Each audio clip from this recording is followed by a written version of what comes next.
Sa inyong lahat. Welcome sa ating Reels video sa araw na ito. Nais kong ibahagi ang salita ng Diyos mula sa aklat ng 1 Samuel chapter 2 verse 2 at ito ang sinasabi ng salita ng Diyos. Walang ibang banal kundi si Yahweh lamang. Wala siyang katulad, walang ibang tagapagtanggol liban sa ating Diyos. Amen. Totoo naman yan dahil ang ating Panginoon lamang ang dakila sa lahat at walang makapapantay sa kanyang kabanalan dahil siya ang ating Diyos na tagapagtanggol nating lahat. No, siya yung nagpoprotekta sa atin sa lahat ng kasamaan ng mundong ito. At siya din ang nag-iisa nating Diyos na nagmamahal sa atin. Despite na hindi tayo nagiging tapat sa Kanya, ang Diyos ay lagi siyang tapat para sa atin. Kaya naman, ay lagi nating isipin at alalahanin na wala siyang katulad magpakailanman sa ating mga buhay.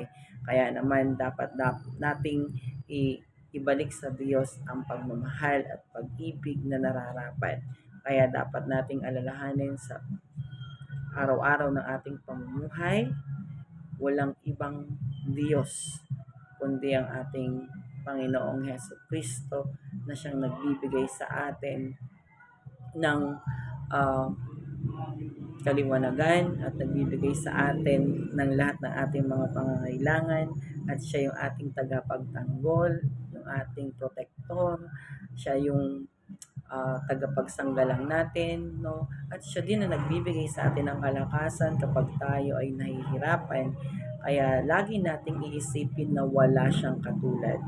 No, nag-iisa lang ang Diyos natin, no? Walang ibang dapat na pasalamatan sa mundong ito kundi ang ating Panginoong Diyos lamang dahil siya ay nag-iisa, wala siyang katulad. Kaya nga meron nga ang awitin niya, wala siyang katulad. Totoo po yun. Wala naman po talaga makapapantay sa ating Panginoong Diyos. No, dahil siya lang ang makapangyarihan sa lahat. Siya ang banal. No, wala siyang ibang hinangad sa ating mga buhay kundi tayo ay kanyang patnubayan. No?